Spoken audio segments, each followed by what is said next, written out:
اللہ تعالیٰ اپنے بندوں سے بڑا جلد راضی ہو جاتا ہے۔ وہ اپنے بندوں کو بہت زیادہ مشقت میں نہیں ڈالتا۔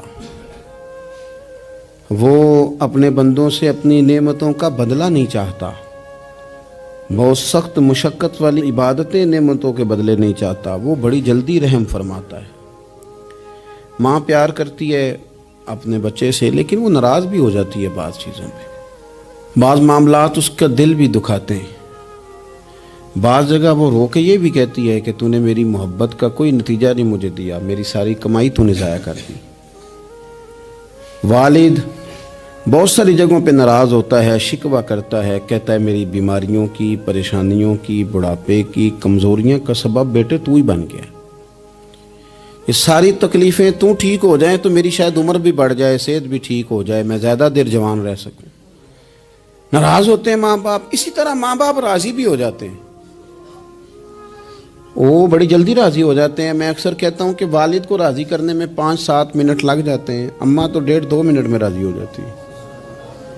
ابا جی کو 5-7 منٹ لگتے ہیں، کئی دفعہ کہنا پڑتا ہے، کوئی دلائل دینے پڑتے ہیں، لیکن والدہ کے لیے تو کچھ بھی نہیں۔ آپ نیرا جا کے پیروں میں بیٹھ ہی جائیں، کچھ بھی نہ کریں، آپ پورا روئیں نہ، رونے والا منہ ہی بن جائے تو اماں تو نرم ہی نرم ہے، جس وقت جو مرضی آپ کرا لیں ہو گیا۔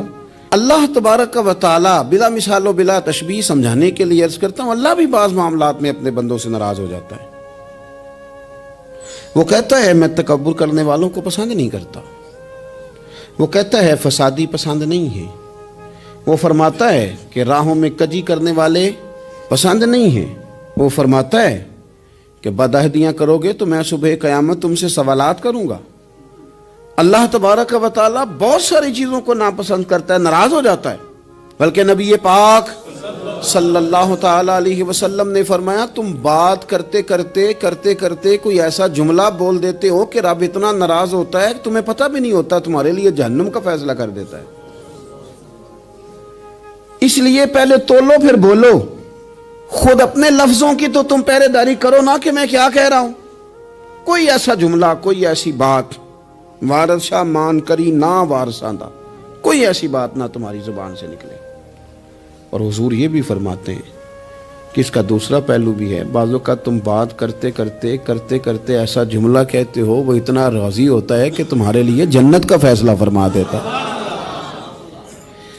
مسلمان کو اب یہ حکم ہے، اس ساری گفتگو کا نتیجہ یہ ہے کہ وہ اپنے جذبات پر، خیالات پر، نگاہوں پر، زبان پر، کانوں پر تھوڑی توجہ دے، بے لگام نہ بنے، بے ترتیب نہ بنے، جو طبیعت میں آئے کر نہ گزرے، تھوڑا سا نہ سوچے سمجھے اور تھوڑا سنبھل کے چلے۔ کبھی ان کاموں کی طرف نہ جائے جن سے رب ناراض ہو جاتا ہے، ان کاموں کی طرف بڑھے جن سے اللہ راضی ہوتا ہے۔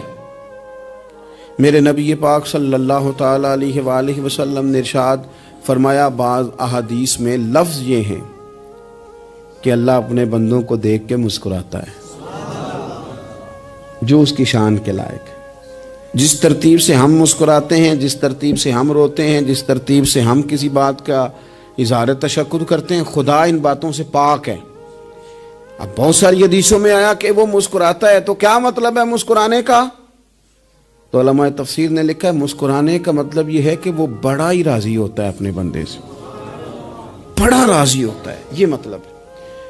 ایک تو مسکرانے کا مطلب یہ کہ وہ بڑا راضی ہو گیا، وہ مسکرا دیا اپنے بندے پہ۔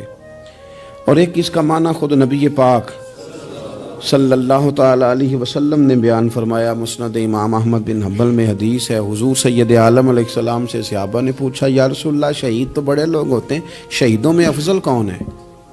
تو اللہ کے حبیب علیہ السلام فرمانے لگے وہ والا بندہ جو ڈٹ گیا تھا کافروں کے مقابلے میں، وہ ہلا نہیں، پوری طرح ڈٹ کے جو لڑا وہ شہداء میں افضل ہے۔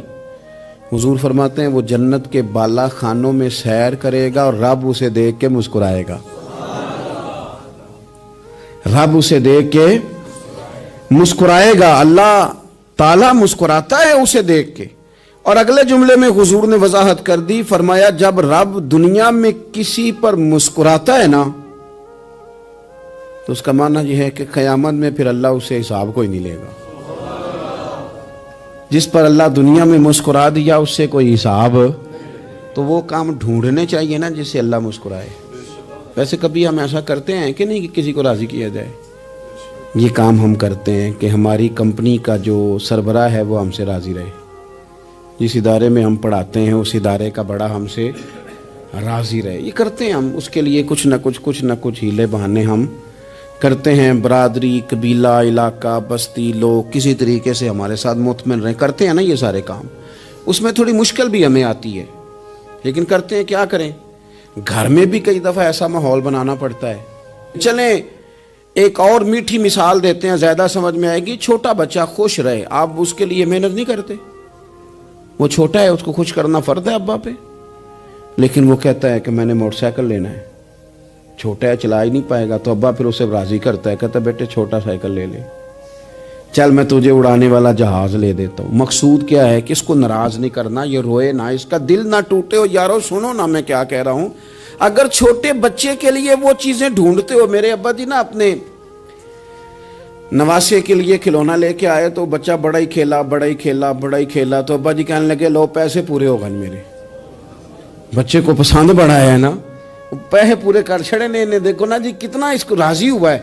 تو انسان کیا کرتا ہے کہ کوشش کرتا ہے چھوٹا بچہ بھی ناراض نہ ہو، تو وہ چیزیں وہ ڈھونڈتا ہے کہ اس کو کیا پسند ہے. چاکلیٹ لے جاؤں، فلاں چیز لے جاؤں، آئس کریم لے جاؤں. تو ایک بچے کے لیے، گھر کے لیے، سربراہ کے لیے اتنی محنت کرتے ہو، تو وہ کام بھی ہمیں ڈھونڈ کے تلاش کرنے چاہیے نا جس سے رب راضی ہوتا ہے، اللہ راضی ہوتا ہے. بتاؤں وہ کون کون سے کام ہیں؟ نبی کریم صلی اللہ تعالی علیہ وسلم نے ارشاد فرمایا 3 لوگ ہیں جنہیں دیکھ کے رب مسکراتا ہے.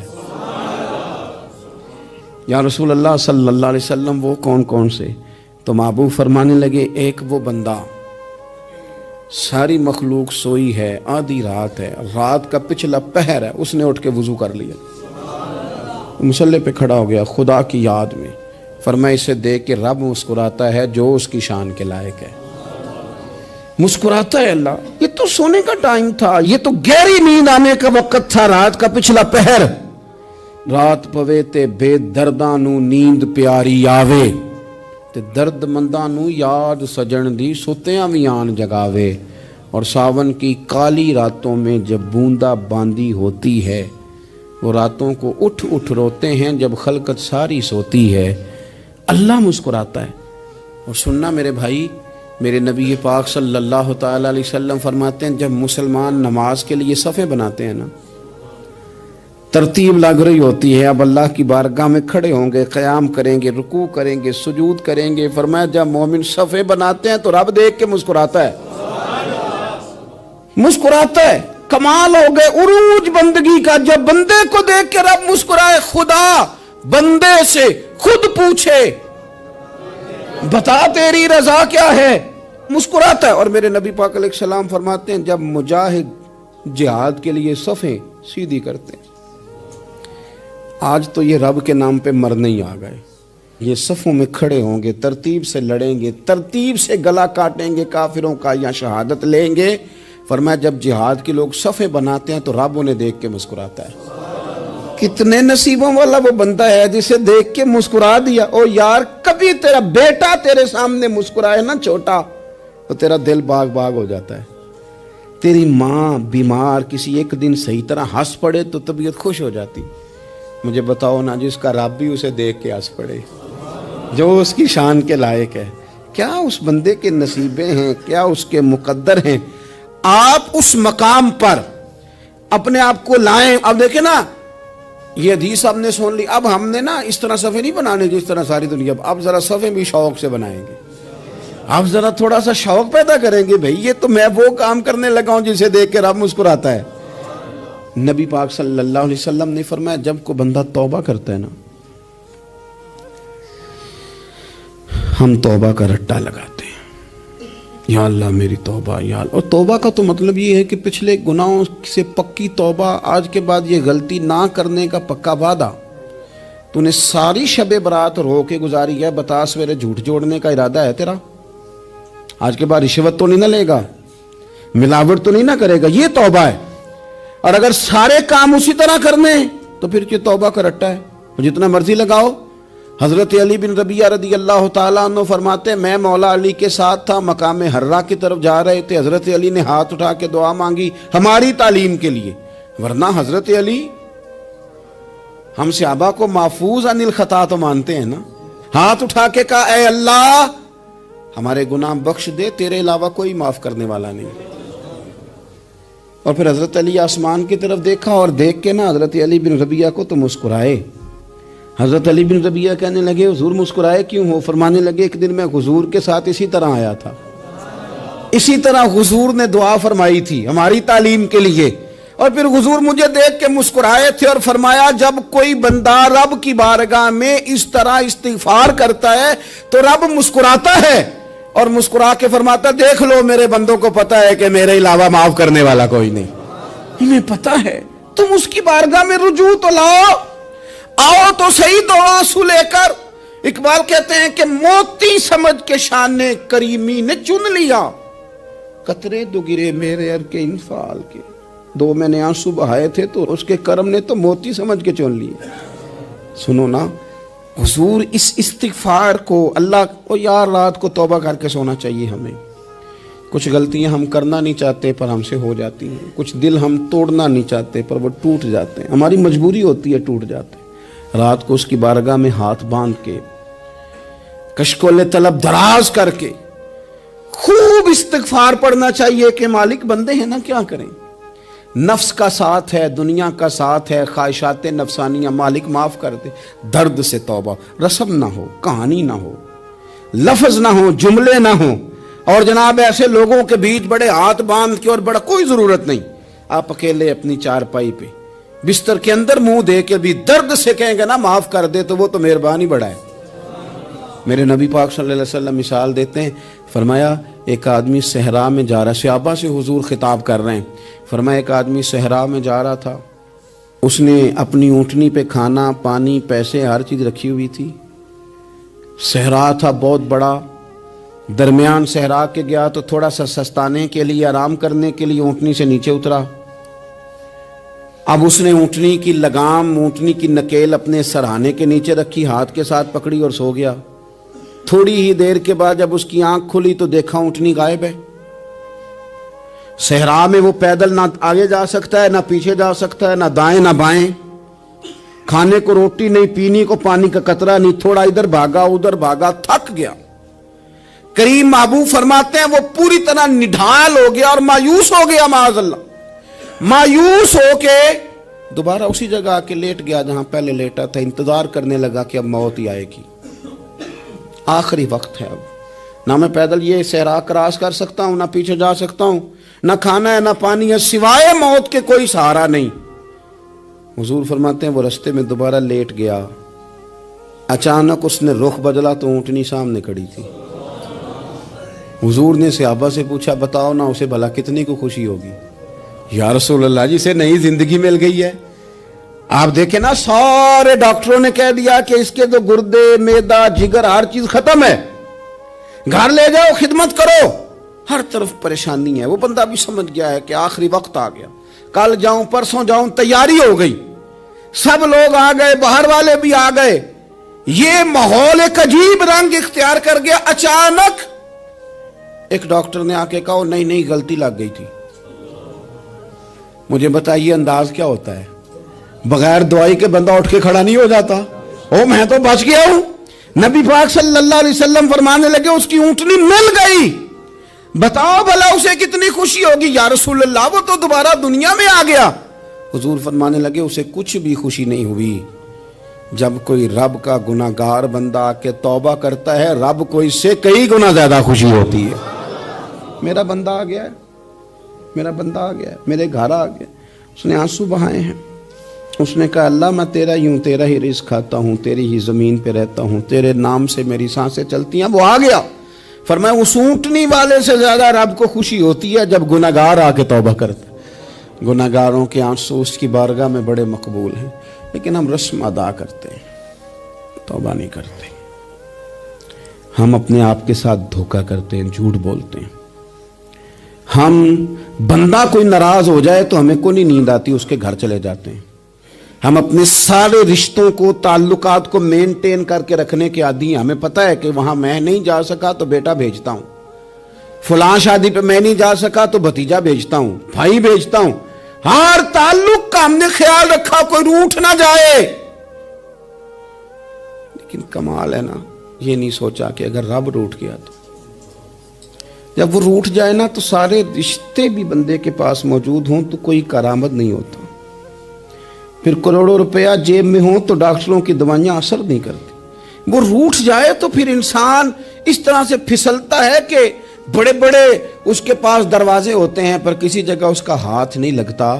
خدا را خیال کریں، دنیا روٹھتی ہے تو روٹھ جائے، رب رسول ناراض نہ ہونے پائیں، اس کا خیال کریں. حضور فرماتے ہیں وہ مسکراتا ہے، اسے خوشی ہوتی ہے جب کوئی اس کا بندہ اس کی طرف رجوع کرتا ہے. میرے عزیزو، رسول پاک صلی اللہ تعالی علیہ وسلم نے ان لوگوں کے تذکرے کیے جنہیں دیکھ کے رب مسکراتا ہے.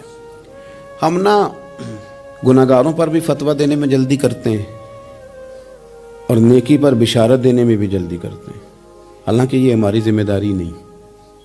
پتہ نہیں اللہ تعالیٰ کس کو کب توفیق توبہ دے کے اپنے قریب کر لے، لیکن بڑی جلدی ہے، بڑی جلدی فتویٰ دینے میں. اور یہ فتویٰ صرف مفتیوں کا نہیں رہ گیا، یہ میری طرح کے، آپ کی طرح کے ڈھیروں لوگ ہیں جنہوں نے جیبوں میں فتوے ڈالے ہوئے.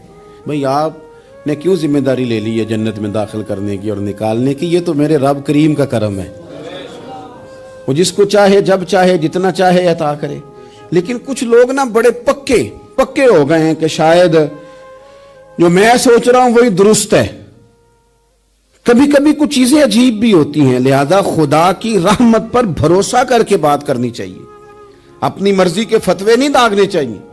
وہ دیکھو جی فلانا بندہ یوں کر رہا ہے، آپ کو پتہ ہی نہیں پوری بات کا، آپ کو علم ہی نہیں پوری بات کا. حضرت بہاءاللہ نقشبند بخاری رحمت اللہ علیہ فرماتے ہیں میں حج کرنے گیا تو وہاں میں نے ایک آدمی کو کروڑوں کا کاروبار کرتے دیکھا تو میرے دل میں خیال ہے یہاں بھی اللہ اللہ کرنی چاہیے تھی، دنیا داری کر رہا ہے. لیکن فرماتے ہیں حج سے فارغ ہوئے تو میں نے دیکھا وہی بندہ سارا کچھ رب کی بارگاہ میں خیرات کر رہا ہے اور سینکڑوں غریب حاجی ہیں جن کو پورے خرچے دے رہا ہے. تو میں نے وہی اپنی سوچ سے توبہ کی کہ میں کہاں تھا. بڑی جلدی کھڑے نہ ہو جائیں. حضرت حسن بصری رحمت اللہ تعالیٰ علیہ ارشاد فرماتے ہیں کہ میں دریا کے کنارے گیا تو وہاں میں نے ایک شخص کو دیکھا، وہ اپنی ایک خاتون کی گود میں سر رکھ کے بیٹھا اور قریب ایک بوتل بھی پڑی ہے. میرے دل میں معاذ اللہ خیال آیا کہ دیکھو کس انداز میں ایک عورت کے ساتھ یہ ہے اور پاس بوتل بھی پڑی ہے، جانے شراب ہے. کہتے میں سوچ ہی رہا تھا کہ اچانک ایک کشتی آ رہی تھی دریا میں، وہ ہجکو لے کھائے، کشتی میں 4-5 لوگ تھے، وہ دریا میں ڈوبنے لگے. وہ آدمی تیزی سے اٹھا، دریا میں چھلانگ لگائی، پہلے ایک کو نکالا، پھر دوسرا نکالا، پھر تیسرا نکالا. ایک بندہ رہ گیا، کہنے لگا حضور مجھے تو آپ نے گناہگار سمجھا ہے، میں تو بڑے غلط انداز میں یہاں بیٹھا ہوں، آپ نے جو سوچا چلیں گے چوتھا بندہ آپ نکالنا ہے. کرے نا یہ کام، کرے نا یہ کام. بڑے بھولے بھالے بڑے اللہ والے، ریاض آپ کو بس ہم ہی جانتے ہیں. اتنی جلدی فتویٰ. حضرت حسن بصری فرماتے ہیں میں پشیمان ہوا، میں نے کہا مجھے تیرنا نہیں آتا، تو دیر نہ کر چوتھا ڈوب نہ جائے. کرتے اس نے چھلانگ لگائی، چوتھا بھی نکال لایا اور کہنے لگا حضرت آپ نے جلدی کی سوچنے میں، یہ بی بی میری ماں ہے اور یہ سرکے کی بوتل ہے. ہم ماں بیٹے کا یہ مشغلہ ہے کہ یہ وہ جگہ ہے جہاں آ کے لوگ مسافر اترتے ہیں اور یہاں سے کسی کا گھر 100 میل ہے، کسی کا 200 میل ہے.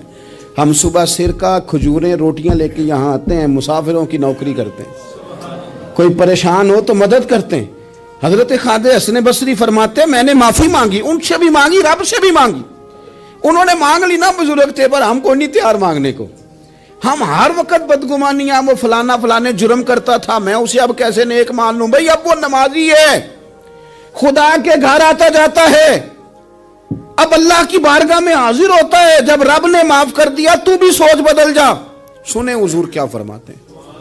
نبی پاک صاحب الاخلاق صلی اللہ تعالی علیہ وسلم فرماتے ہیں، مسند امام احمد بن حنبل دیکھیے، فرمایا رب اس وقت بڑا ہی مسکرائے گا جب قاتل بھی جنت میں جائے گا، مقتول بھی جنت میں جائے گا. یا رسول اللہ مقتول تو گیا، یہ قاتل کیسے چلا گیا؟ حضور فرماتے ہیں جائے گا، اور جائے گا اور رب مسکرائے گا جو اس کی شان کے لائق ہے. یا رسول اللہ کس طرح؟ تو نبی پاک صلی اللہ علیہ وسلم فرمانے لگے اس نے ایک مومن کو قتل کیا تھا، وہ شہید ہو کے جنت میں چلا گیا، اب اللہ نے بعد میں اسے توبہ کی توفیق دے دی۔ پہلے اس نے کلمہ پڑھا، پھر یہ میدان میں اترا، کافروں سے لڑا، یہ شہید ہوا، رب نے اسے بھی جنت دے دی۔ قاتل بھی جنت میں، مقتول بھی جنت میں، اور بات اتنی انوکھی ہے کہ رب دیکھ کے مسکرا رہا ہے، جو اس کی شان کے لائق ہے۔ ہم جلدی میں ہیں، ہم انتظار نہیں کر رہے کہ شاید توبہ کر جائے، ہم انتظار نہیں کر رہے، لیکن میرے عزیز اتنی جلدی نہ کریں۔ سوچوں کا صاف ہونا، ذہنوں کا پاک ہونا، اور لوگوں کے بارے میں گمان کا اچھا ہونا۔ آپ کسی نفسیات کے ڈاکٹر کے پاس چلے جائیں، اسے کہیں ٹینشن بڑی ہے، میں ان کے مضامین پڑھتا رہتا ہوں، وہ سب سے پہلا سبق آپ کو یہ پڑھائیں گے کہ اچھا سوچا کریں۔ اچھا سوچنے سے بندہ تندرست رہتا ہے۔ کس سے بندہ تندرست رہتا ہے؟ ہیں جی، واقعی، یعنی اس والے پڑوسی کے بارے میں بھی اچھا سوچنا ہے، گھر میں اس والے کے بارے میں بھی، چھوٹے بھائی کے بارے میں بھی اچھا سوچنا ہے، اور بڑے کے بارے میں بھی اچھا ہی سوچنا ہے۔ یعنی اپنی برادری قبیلے کے بارے میں بھی اچھا سوچیں، جو قبیلے کا نہیں اس کے بارے میں بھی چلیں تھوڑا سا اچھا سوچ لیں۔ اپنے بارے میں تو اچھا سوچا ہے بڑا، میں کہتا ہوں کہ ہم اپنی غلطیوں سمیت اپنے آپ سے بڑا پیار کرتے ہیں، اور دوسرے کی ایک غلطی نظر آ جائے تو ہمیں گھین آنے لگ جاتی ہے۔ آپ جلدی نہ کریں، مالک نے موقع دیا ہے بندوں کو، نہ وہ کسی کا رزق چھین رہا ہے، نہ سانسیں چھین رہا ہے، وہ اپنی زمین پہ چلنے بھی دے رہا ہے، رہنے بھی دے رہا ہے، تو جب اس نے موقع دیا ہے آپ بھی تھوڑا موقع دیں۔ اللہ بڑا کریم ہے، دروازے کھولے گا، اس کے بندے اس کی بارگاہ تک پہنچیں گے۔ بدگمانیاں اور پھر بدگمانیوں کا عروج، اور اس لیول تک جا کے بات کر دینا ہے کہ جہاں سے خوف آئے کہ یار یہ بات نہیں کرنی چاہیے۔ رسول کائنات سرور دو عالم صلی اللہ تعالی علیہ وسلم فرماتے ہیں کہ اللہ مسکراتا ہے۔ دیکھو ہمارے ہاں نا ایک اور بھی مسئلہ بن گیا ہے، میں نے کچھ لوگوں کو نا پکا، میرے پیارے ہیں، محبت ہے مجھے، تو میں چونکہ آپ میری کلاس ہیں، میں مشاہداتی اور تجرباتی باتیں بھی کر لیتا ہوں، اسی کی روشنی میں کئی دفعہ گفتگو بھی تیار کرتا ہوں۔ کچھ لوگوں نے نا پکا ذہن بنا لیا یہ کہنے کا کہ ہاتھ بڑا تنگ ہے، پکا، آپ جس وقت پوچھ لیں ان کا ہاتھ اور بڑا ہی زیادہ تنگ ہے۔ آپ یقین کریں، بہن کا جو خامند ہے وہ کہہ رہا ہے جا حصہ لے کے آ، تیرے بھائیوں کی کمائی تو نہیں، تیرے ابا کی ہے، لے کے آ۔ وہ بیچاری اس کی منتیں کر رہی ہے، کہتی ہے اگر جاؤں گی نا تو وہ کہیں گے حصہ لے جا، آج کے بعد ہمارے گھر نہ آنا، میرا دروازہ نہ بند کرو، مہربانی کرو۔ اور بھائی سے بات کرتی ہے تو کہتا ہے ہاتھ ہی بڑا تنگ ہے، جب ٹھیک ہوگا تو دے دوں گا۔ نہ کریں یہ ظلم، ہمارے اپنے تڑپتے رہتے ہیں اور ہماری دولتیں اندر پڑی رہتی ہیں، ہمارے اپنے چھوٹی چھوٹی ضروریات کے لیے پریشان ہوتے ہیں، لیکن ہم بڑے بڑے بہانے ہیں ہمارے پاس، کہتے ہیں یہ نکما ہے، یہ نکھٹو ہے، یہ کام نہیں کرتا، اس میں فلانا ہے، بے فلانا ہے، بلے میں نے نہیں ساتھ چلنا۔ اظہار جب آپ کے اندر پیدا ہوتا ہے نا، اظہار جب کسی کے لیے آپ حساس ہوتے ہیں تو آپ کو بھی سرور حاصل ہوتا ہے۔ نہ کریں یہ کام کہ آپ کو اللہ نے وسعت دی ہے اور ہر وقت آپ ہاتھ تانگ ہونے کا رونا رو رہے ہیں، ہر وقت آپ یہ کہہ رہے ہیں میں بڑی آزمائش میں ہوں، جب خدا نے آپ پہ نہیں ڈالی تو اتنے جھوٹ بولنا صرف اس لیے کہ میرے پیسے بچ جائیں، صرف اس لیے کہانی سنانا کہ حالات میرے بڑے خراب ہیں کہ کوئی بندہ میرے سے کوئی تھوڑا بہت قرض نہ مانگ لے۔ سنو، نبی پاک صلی اللہ علیہ وسلم کے پاس مہمان آ گیا، بخاری مسلم ہے، حضور نے ازواج مطہرات کے گھروں میں پیغام بھیجا، کچھ چیز ہے ضیافت کے لیے؟ یا رسول اللہ کچھ بھی نہیں، یہ دو جہاں کے شاہ ہیں اور پاس کچھ رکھتے نہیں، دو جہاں کی نعمتیں ہیں ان کے خالی ہاتھ میں۔ یا رسول اللہ کوئی چیز بھی نہیں۔ حضور نے صحابہ کے مجمع پہ نظر ڈالی، یا رسول اللہ صلی اللہ علیہ وسلم حکم ہو، تو حضور فرمانے لگے تم میں سے کوئی بندہ ہے جو اسے گھر لے جائے روٹی کھلائے؟ ایک صحابی اٹھے فوراً، حضور میں لے کے جاتا ہوں کھانا کھلاتا ہوں، فرماتے ہیں میرے گھر میں صرف بچوں کا کھانا تھا، یہ نہیں کہ فریزر بھرا ہوا ہے نعمتوں سے، صرف بچوں کا کھانا، یہ نہیں کہ کسی کو دیکھ کے اپنی ہنڈیا پہ برتن دے لیا، صرف بچوں کا کھانا۔ کہتے ہیں گھر گیا، بیوی سے کہا کیا کیفیت ہے؟ کہنے لگی بچوں کی روٹی ہے۔ میں نے کہا بچے سلا دے، صبح ناشتہ کر لیں گے۔ تو کہنے لگی آپ کیا کھائیں گے؟ تو میں نے کہا نہ میں کھاؤں گا نہ تو کھائے گی، مہمان جو نبی پاک کا ہے۔ کہا اچھا، اب ذرا تجویز دیکھو میاں بیوی کی سوجھی آپس میں. کہتے ہیں کھانا لگا دینا کیونکہ ایک آدھ بندے کا کھانا ہے. اپنی غربتوں کا ہر جگہ اظہار کرنا, رونا رونا. یہ دیکھو غربت کیسے چھپائی جا رہی. اس کو کہا نہیں کہ چل تو تھوڑا رحم کھا, تو آیا ہے تو تھوڑا رحم کھا, یہ نہیں کہا. کہا اٹھ کے نا تو کھانا رکھنا اور اٹھ کے نا چراغ ٹھیک کرنے کے بہانے بجھا دینا. ہم دنیا والوں کے سامنے کیوں اپنے دکھ بیان کریں؟ ہم جو کہیں گے رب رسول کی بارگاہ میں کہیں گے. تو نا چراغ ٹھیک کرنے کے بہانے. اہلیہ اٹھی, کھانا دینے کے بعد چراغ ٹھیک کرنے کے بہانے بجھا دیا. خامد بھی ہاتھ چلاتے رہے, بیوی کبھی برتن رکھتی کبھی اٹھاتی, پتہ چلے کہ کھانا کھا رہے ہیں, کھانا کھایا جا رہا ہے. کہتے ہیں مہمان پیٹ بھر کے کھانا کھا گیا. یہ کام ہوا رات کے اندھیرے میں, اس وقت ہوا جب چراغ بھی بند تھا, اس وقت ہوا جب کوئی دیکھنے والا نہیں تھا, کسی پڑوسی کو بھی خبر نہیں تھی. فرماتے ہیں صبح کے اجالے میں اس مہمان کو لے کے مسجد نبوی میں نے قدم رکھا تو نبی کریم نے فرمایا رات جو تم نے کام کیا ہے نا اسے دیکھ کے میرا رب بڑا مسکرایا ہے, اللہ بڑا مسکرایا ہے. اللہ تردامنی پہ شیخ ہماری نہ جائیے, ہم دامن نہ چھوڑ دیں تو فرشتے وضو کریں.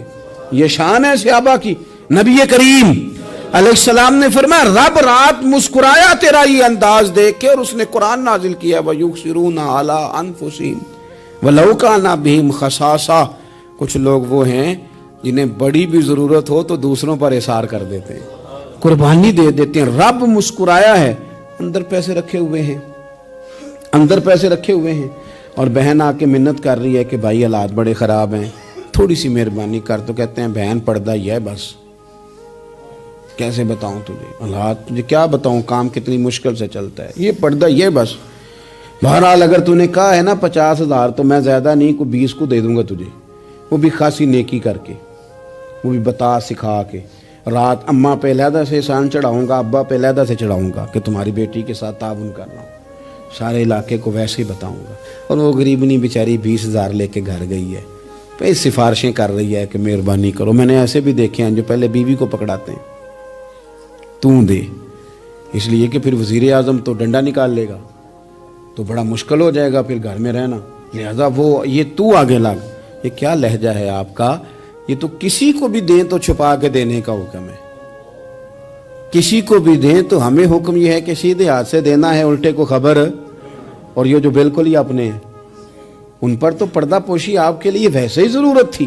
میرے عزیز رب مسکراتا ہے. میرے نبی پاک علیہ السلام نے یہ اعمال ہمیں بتائے جن پر اللہ مسکراتا ہے, خوش ہوتا. اور بعض لوگوں کو حضور نے نامینیٹ کیا. حضرت سعد بن معاذ رضی اللہ تعالیٰ عنہ عظیم صحابی تھے. یہ وہ خوبصورت صحابی ہیں جن کے جنازے کو کندھا میرے نبی پاک نے عطا فرمایا, حضور نے کندھا عطا فرمایا. کمال ہو گئی. نرخ بازار محبت کا انوکھا ہی ہو گیا, خود خریداروں میں شامل آ کے مولا ہو گیا. حضور نے کندھا دیا. حضرت سعد بن معاذ رضی اللہ تعالیٰ عنہ کا جب جنازہ اٹھا ان کی والدہ رو پڑی, بڑے درد سے روئی. ماں تھی نا, ان کی آواز جب حضور تک گئی تو نبی پاک نے فرمایا آنسوؤں کو روک لے, آواز کو کم کر لے, تیرے بیٹے کی تو جب روح پرواز ہوئی ہے تو رب مسکرایا ہے. جس کے آنے پہ رب راضی ہو مسکرا دے جو اس کی شان کے لائق ہے. یہ تو وہ لوگ ہیں کہ جن کے جانے پر نا رب, وہ کسی نے کہا تھا کہ میرے مرنے پہ ہر سو شور مچ جائے گا, دیکھو گے میرے مرنے پہ ہر سو شور, تمہیں پتہ چل جائے گا جب ہم جائیں گے. میرے مرنے پہ ہر سو شور مچ جائے گا, دیکھو گے. اور کہنے الوداع سرکار خود تشریف لائیں گے. اور درویش کہنے لگے بعد مرندے مکھڑا میرا ہو جاوے جے تازہ, پھر سمجھ لینا محبوب میرے نے آن پڑے ہے جنازہ.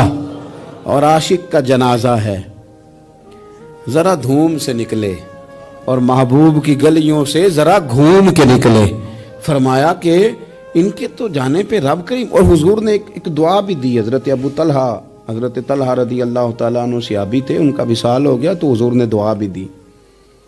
فرمایا یا اللہ جب میرا طلحہ ہے نا تو اس سے مسکرا کے بات کرنا, یہ تجھ سے مسکرا کے بات کرے جو تیری شان کے لائق ہے.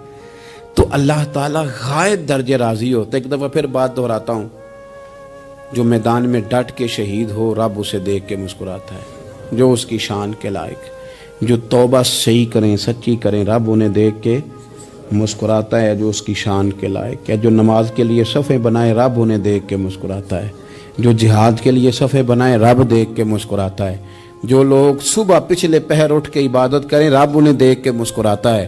اور جو کبھی کبھی بھوکے رہ کے دوسروں پر قربان کر کے احسان کر دیں، رب انہیں دیکھ کے مسکراتا ہے. بہت بڑی فضیلت ہے. اللہ ان سارے کاموں میں سے کسی ایک کام پہ ہمیں بھی لگا دے، تاکہ یہ بڑی فضیلت اللہ تعالی ہم گناہگاروں کے حصے میں بھی فرما دے. آخر دعوانا ان الحمدللہ رب العالمین.